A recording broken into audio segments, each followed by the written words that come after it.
আসছে গুরু পূর্ণিমা।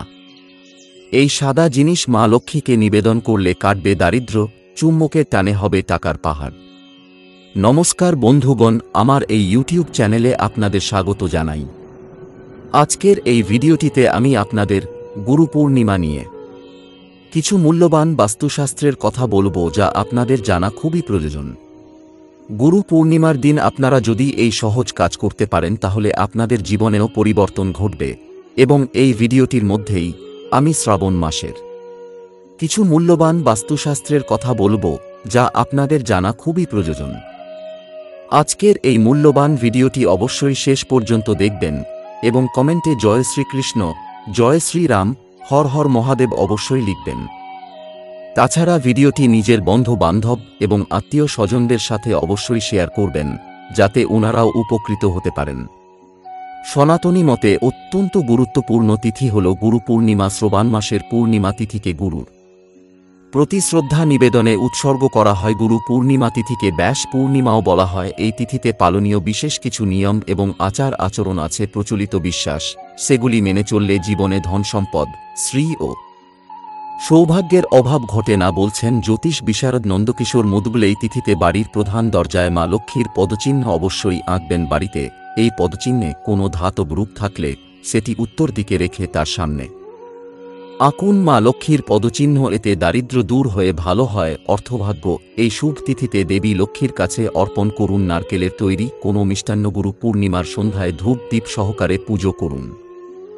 চন্দ্রদেবের খোলা জায়গায় যে কোনো সাদা খাবার প্রসাদ হিসেবে নিবেদন করুন। চন্দ্রদেবকে একটি নারকেল লাল কপড়ে মুড়ে তাতে আটা ও সিঁদুর লাগিয়ে অর্পণ করুন চন্দ্রদেবকে। এতে ব্যবসায় উন্নতি হয়। তিথিতে বেলগাছকে সুগন্ধি ধূপ ও দীপ দিয়ে পুজো করলে আর্থিক অবস্থার পরিবর্তন ঘটে। এই তিথিতে সাধ্যমতো অন্ন ও বস্ত্র দান করুন। দরিদ্রদের সম্ভব হলে গঙ্গায় স্নান করুন। সত্যনারায়ণের পুজো করাও খুব শুভ। এই তিথিতে বাড়ির উপর থেকে কুনজরের প্রভাব কেটে যায়। দিন একটি সাদা কাপড়ের উপর মুগ ডাল, কালো তিল, কলাই, ছোলার ডাল, আটা রেখে সেটি নবগ্রহ যন্ত্রের কাছে স্থাপন করে মনে মনে মনস্কামনা বলুন। এতে গ্রহদোষ দূর হয়।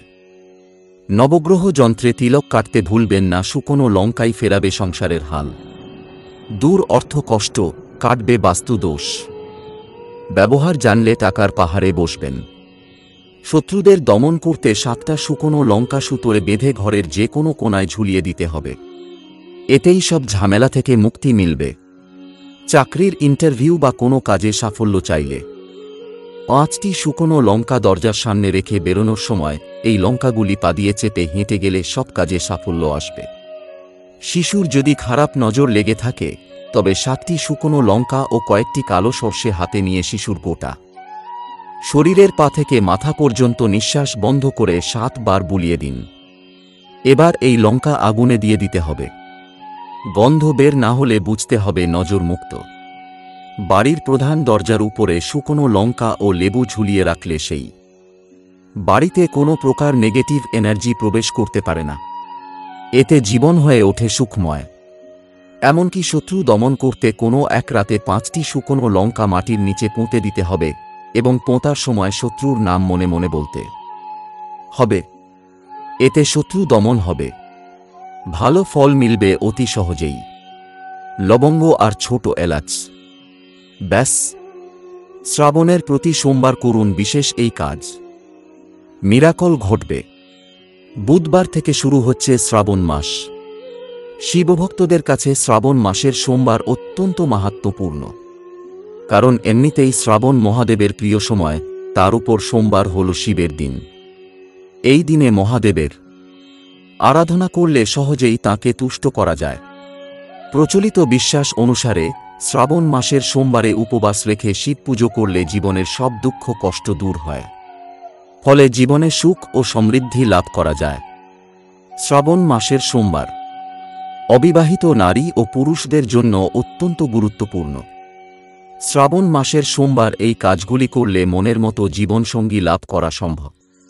জ্যোতিষবিদ সুদীপ শাস্ত্রী জানাচ্ছেন, শ্রাবণ মাসের সোমবার সন্ধ্যায় শিব ও পার্বতীর পুজো করুন। পুজোর পর 108টি বেলপাতায় চন্দন দিয়ে শ্রীরাম লিখুন। এরপর এই বেলপাতা শিবলিঙ্গে নিবেদন করুন। এই কাজ করলে আপনার প্রেমের সম্পর্ক নিয়ে পরিবারের আপত্তি থাকলে তা কেটে যাবে এবং আপনাদের বিয়ের পথ সুগম হবে।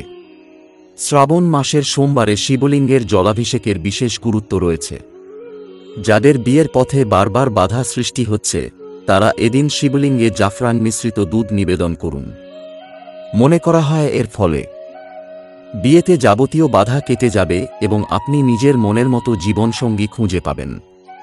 শ্রাবণ মাসের সোমবারে সন্ধ্যায় জলাশয়ের পরিষ্কার মাটি নিয়ে 108টি শিবলিঙ্গ নির্মাণ করুন। লবঙ্গ ও ছোট এলাচ পানপাতায় করে এই শিবলিঙ্গে নিবেদন করে পুজো করুন। শ্রাবণে শিবের আরাধনার মাসে বাড়িতে কোন কোন গাছ লাগানো শুভ জানুন বাস্তুমত। শ্রাবণ মাসকে শিবের মাস বলে মনে করা হয় শাস্ত্রমতে।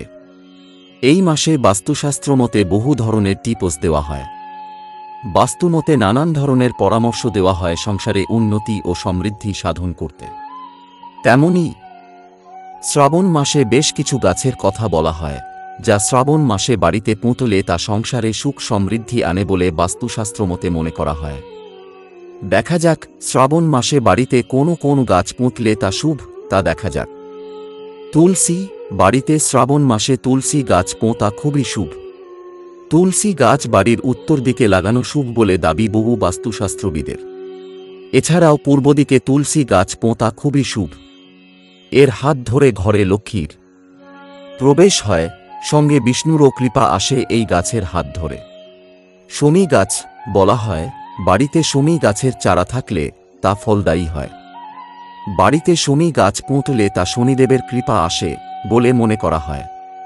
যদি তুলসীর সঙ্গে শমী গাছের পুজো করা হয় তাহলে তা সংসারে সদস্যদের বহু ধরনের লাভ দেয়।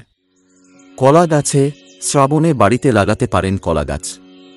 এতে আর্থিক সমস্যা কেটে যায়। তবে তুলসী গাছ আর কলা গাছ একসঙ্গে লাগাতে বারণ করছেন শাস্ত্রজ্ঞরা। বাড়ির সদর দরজার ডান দিকে কলা গাছ পোঁতার কথা বলছেন বাস্তুশাস্ত্রবিদরা। এটি শুভ বলে মনে করা হয়। তো এই ছিল আজকের গুরু পূর্ণিমা এবং শ্রাবণ মাস নিয়ে কিছু মূল্যবান বাস্তু টিপস। যদি ভিডিওটি আপনাদের ভালো লেগে থাকে তাহলে অবশ্যই একটি লাইক করবেন এবং এই ধরনের নিত্যনতুন ভিডিও প্রায়ই দেখার জন্য আমাদের চ্যানেলটি সাবস্ক্রাইব করে রাখবেন। ধন্যবাদ।